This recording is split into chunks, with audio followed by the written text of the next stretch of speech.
এক ফকির দিল্লি ঘুরতেছে, একজন বলছে, ভাই তোমারে তো খয়রাত করে দেখতেছি আমি সেই ছোটবেলা থেকে, খালি তুমি খয়রাত করো।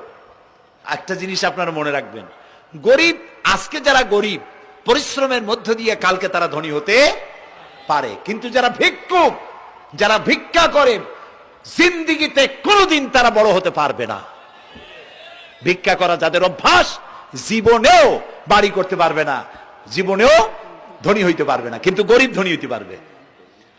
কারণ হলো আল্লাহর কাছে দুইটা বৈধ জিনিস অত্যন্ত ঘৃণিত। কয়টা? একটা হলো তালাক, আর একটা হলো ভিক্ষাবৃত্তি, মানুষের কাছে চাওয়া। আল্লাহ পছন্দ করেন না। তো ভিক্ষুক ঘুরতেছে, একটা লোক বলল, মিয়া তোমার তো সারা জীবনই খরচ করতে দেখি।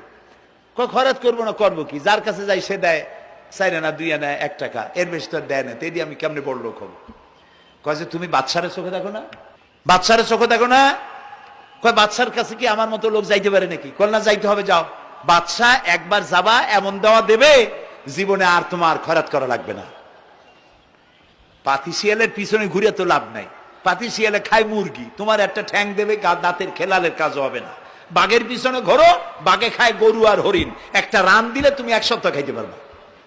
কাজে ঘুরতে গিয়েও বোঝা উচিত কার সাথে ঘুরি। তো বলছে বাদশার কাছে যাও। তো বাদশারে পাবো কই? কই তো দেখলাম কেবল মসজিদে ঢুকলো।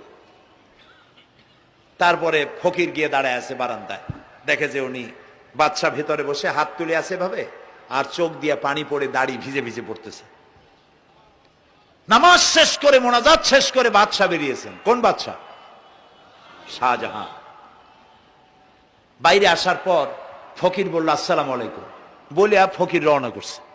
বাদশা বলে, দাঁড়াও, তুমি যে রওনা করলা, তোমার তো ভিক্ষুক মনে হয়, আর লোকেরা যারা ভিক্ষুক না তারাও তো আমার কাছে চায়, আর তুমি তো ভিক্ষুক, চাইলে না কেন কিছু? ভিক্ষুক বলে, জাহাপানা, আমি কিছু চাইতে এসেছিলাম আপনার কাছে, কিন্তু আপনার করুণ অবস্থা দেখে আমার জ্ঞানের চোখ খুলে গিয়েছে। আমি দেখতে পেলাম আমি যার কাছে চাইতে এসেছি, আমি তো কান্দি না, হাতও পাতি নাই। যার কাছে চাইতে আসতাম দিল্লির সম্রাট, আবার কোন সম্রাটের কাছে হাত পেতে ভিক্ষুকের মতো কি জানি চায়, আর চোখ দিয়া পানি পড়ে দাড়ি ভিজে ভিজে পড়ছে।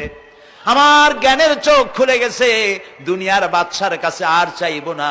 বাদশা কান্দে যে বাদশার কাছে, তার কাছেই চাইবো।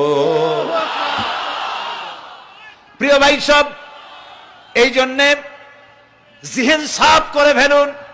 দুনিয়ার কোন মানুষের জন্য, মানুষের কাছে নয়, কোন কবরে নয়, কোন কারো কাছে নয়, আল্লাহ তাআলার কাছেই আমরা নামাজের মধ্যে ঘোষণা করেছি, ইয়াকা না'বুদু ওয়া ইয়াকা নাস্তাঈন।